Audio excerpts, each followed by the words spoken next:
Gérer un serveur depuis son canapé, c'est quand même super pratique, n'est-ce pas? Le truc, c'est comment être sûr que personne n'est en train d'espionner cette connexion. C'est exactement de ça qu'on va parler aujourd'hui. On va plonger au cœur de la sécurité de l'accès à distance, un pilier absolument essentiel de notre monde connecté. Alors, posons-nous une question qui a l'air simple, mais qui est vraiment cruciale. Quand on se connecte à un appareil qui a des kilomètres de là, est-ce que cette conversation est vraiment privée? C'est tout le défi qui est au cœur de notre sujet aujourd'hui. Voilà notre feuille de route pour y voir plus clair. On va commencer par identifier le danger, puis on va découvrir la solution SSH. Ensuite, on verra un peu comment ça marche et surtout comment le mettre en place. Allez, c'est parti! Commençons par ce fameux danger invisible. Parce que oui, derrière la simplicité de l'accès à distance se cache une vulnérabilité, une faille majeure et bien trop souvent négligée. Pour bien comprendre, il faut s'imaginer la différence. C'est simple. Les vieux protocoles comme Telnet, c'est un peu comme envoyer ces informations, même ces mots de passe, sur une carte postale. N'importe qui sur le trajet peut la lire. Avec SSH, par contre, c'est tout l'inverse. C'est comme si on mettait ces mêmes infos dans un coffre-fort scellé avant de l'envoyer.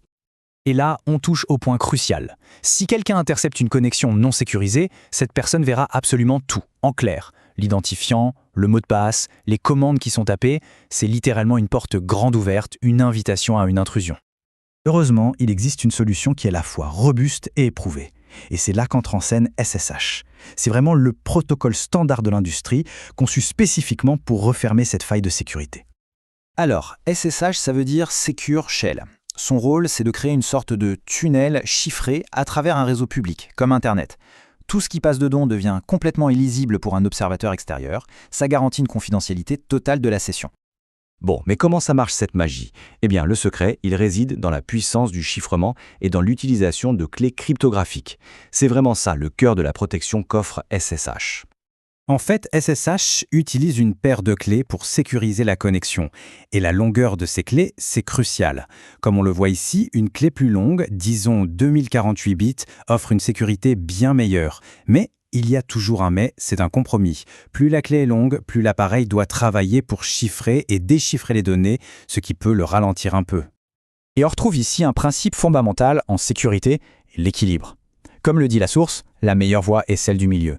Aujourd'hui, une clé de 2048 bits, c'est le standard recommandé.